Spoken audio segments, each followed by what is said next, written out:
guys, this is our daily routine. Good morning guys. Good morning, good morning, good morning.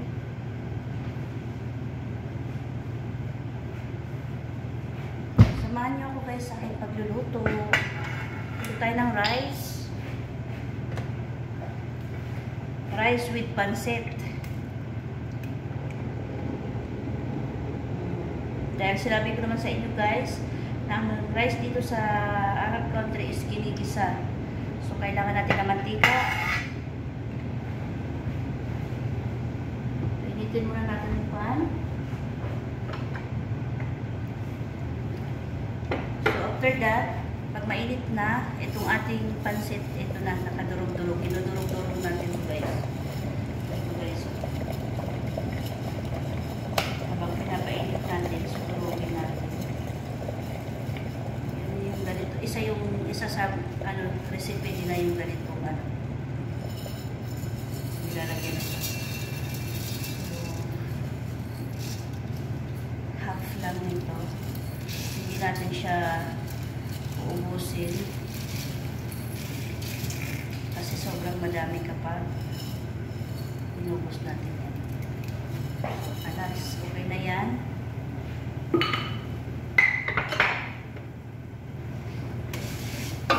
Pa-brownie natin guys yung ating pancit. Kailangan mag-brown siya. So brown na siya guys.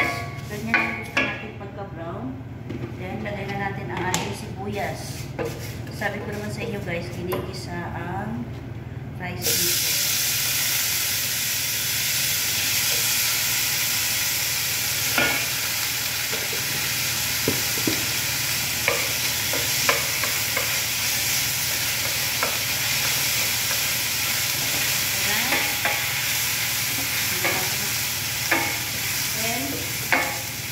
Ating pampalasa, bitchin at saka asin and 2 chicken cubes.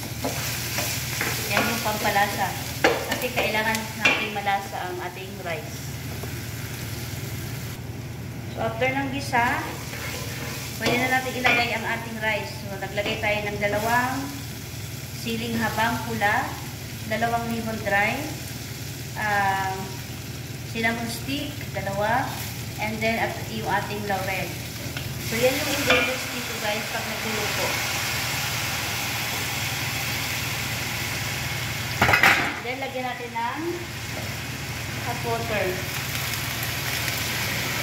Dapat pag nagluluto kayo guys, most especially here sa Arab country is dapat naka-ready na yung mga ingredients nyo para tuloy-tuloy na lang po ang pagluluto ninyo. Tayo guys, ganun ang ginagawa natin. So, okay. Then, pag medyo wala na siyang tubig guys, pwede na natin ilipat doon.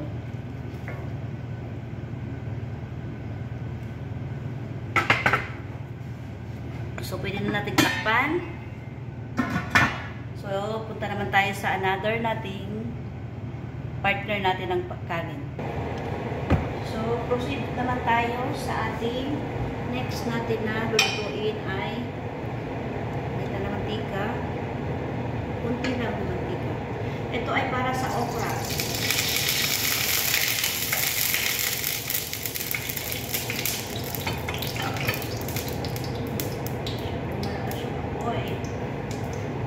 So, nakahiwa na tayo dito ng mga ingredients. Bawang.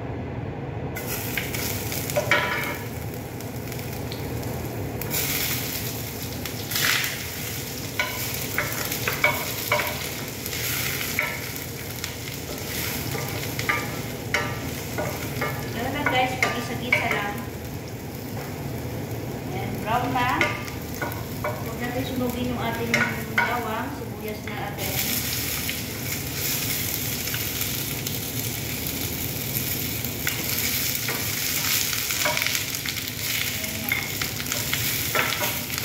Pag-isa-gisa lang ng konti. So next natin lagay ay ang ating kamatis. So, bawang, sibuyas, kamatis, nalimutan ko unahin yung aking ginger. Dapat una ang ginger. Nalimutan kong unahin. Hindi ko napansin. Magkasiparit kasi guys. So, ayan, ganyan. Pag-isa-gisa lang ng konti. So, after that, natin gisahin yung ating mga sangkap. Ilagay natin, meron tayo ditong breast, chicken breast. Isa lang yan. Isahin natin. Yan po yung ating. And then, tapos, ilagay na natin ang ating ingredients. 2 chicken cubes, bitchin kurte, paminta, asin, and then paprika. So, yun lang yun guys. Kunti lang siya. Kasi hindi natin kailangan na maitim ang sabaw. Ito po ay okra. This is for the okra. So, ang okra natin guys, pwede na yan guys. Then, pwede na natin ilagay din ang ating okra. So, okra to guys, malinis na to. Nakalagay ko sa freezer. Before ko ilagay sa freezer, ay hinugasan ko to. So, malinis na. So, diretso ko lang siya maglagay. Parang madami yata.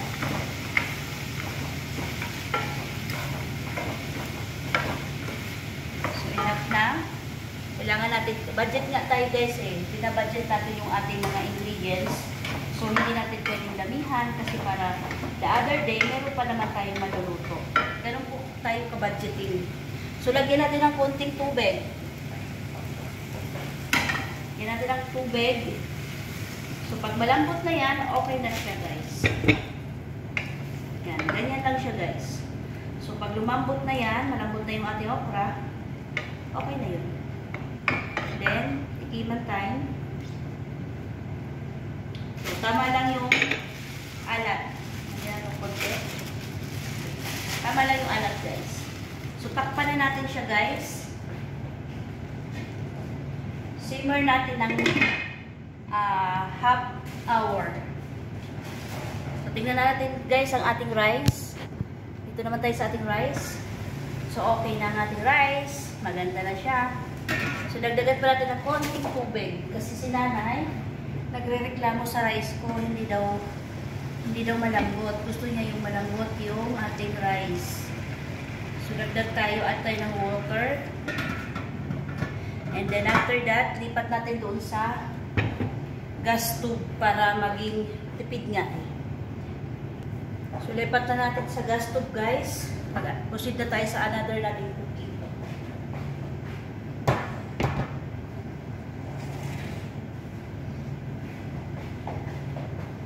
Siya, move natin siya dito. And then, next tayo sa ating next recipe.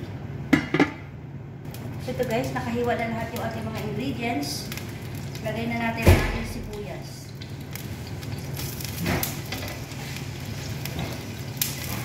Ito ay para sa ating driver.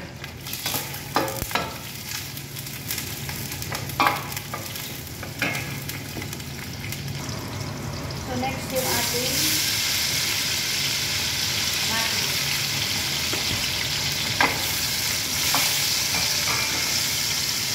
So, ito guys, lagyan natin ng chicken.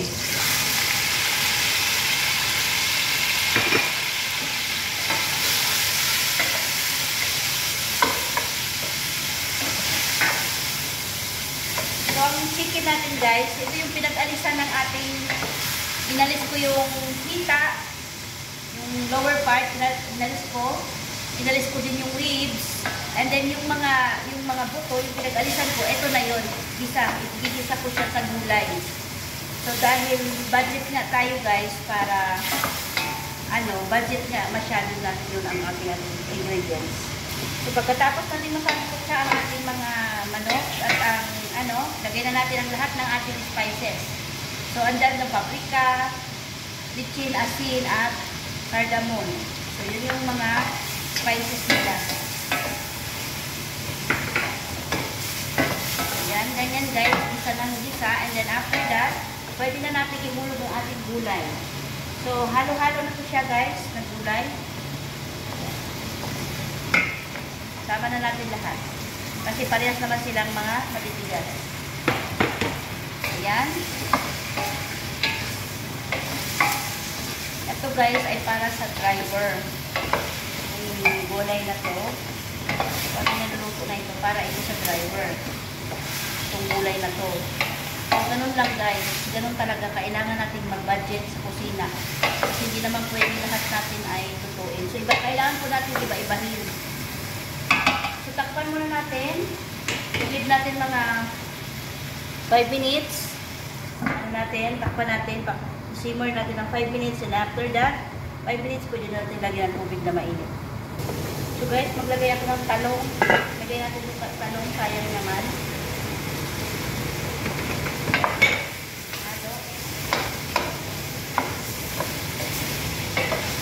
Ito na guys, pwede na natin lagyan ito ng sabaw para maluto na silang lahat at magkumbay na yung lasa. So, lagyan na natin ng sabaw.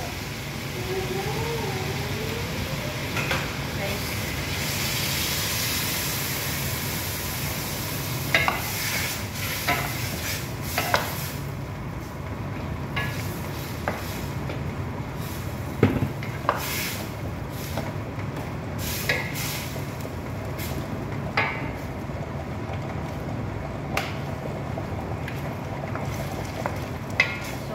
Hanggang sa maluto na yan guys.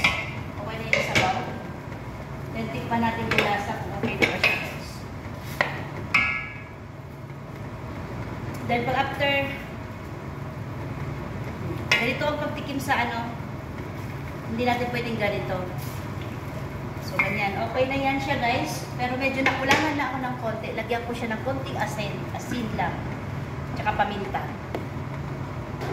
So, medyo na kulangan tayo ng lasa. Mag-add tayo ng konting asin, bitchin, paprika.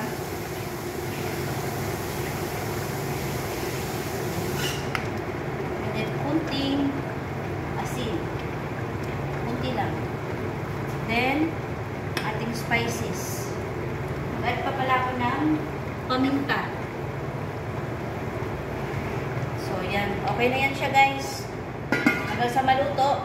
Kapag medyo alam na natin luto na, lagyan natin siya ng corn flour.